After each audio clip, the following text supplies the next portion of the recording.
BNP সরকার গঠনের পর ভোটের কালই নখ থেকে মোচনের আগেই আমরা আমাদের সকল প্রতিশ্রুতি ধারাবাহিকভাবে বাস্তবায়নের কাজ শুরু করেছি। যে উদ্দেশ্যে আজ আমরা এখানে একত্রিত হয়েছি, ইতিমধ্যেই আপনারা সেটি দেখেছেন, সেটি জেনেছেন, সেটি আপনারা শুনেছেন। সমাজের বিভিন্ন শ্রেণী পেশার মানুষ যারা অর্থনৈতিকভাবে হয়তো বা অনেক ক্ষেত্রে পিছিয়ে রয়েছেন, তাদের জন্য একটি সম্মানী বা আর্থিক সহায়তা কিংবা কর্মসংস্থান সৃষ্টির মাধ্যমে আর্থিক বৈষম্য দূর করে আমরা সবাই মিলে একটু শান্তিতে একটু ভালোভাবে থাকব।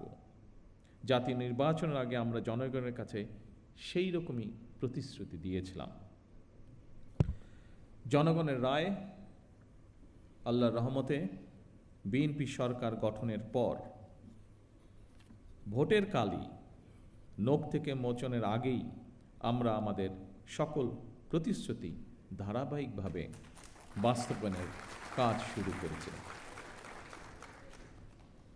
আলহামদুলিল্লাহ, এর জন্য আমি আল্লাহর দরবারে লাখো শুকরিয়া আদায় করি।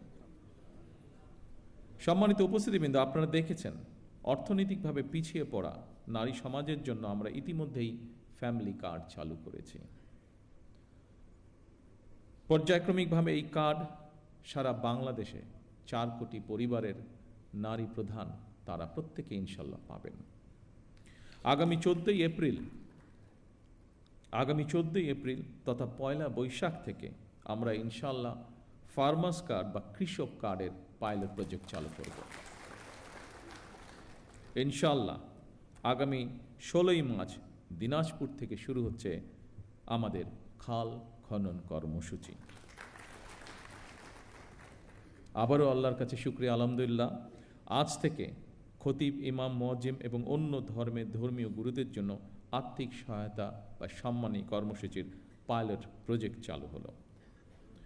দেশের প্রতিটি নাগরিকের রাজনৈতিক এবং অর্থনৈতিক ক্ষমতায়ন নিশ্চিত করার মাধ্যমে আমরা আমাদের দেশকে একটি শক্তিশালী ভিত্তির উপরে প্রতিষ্ঠিত করতে চাই, যাতে করে আর কোনো ফ্যাসিবাদ কিংবা তাদের তাবেদার অপশক্তি মানুষের স্বাধীনতা কেড়ে নিতে না পারে, কথা বলার অধিকার কেড়ে নিতে না পারে।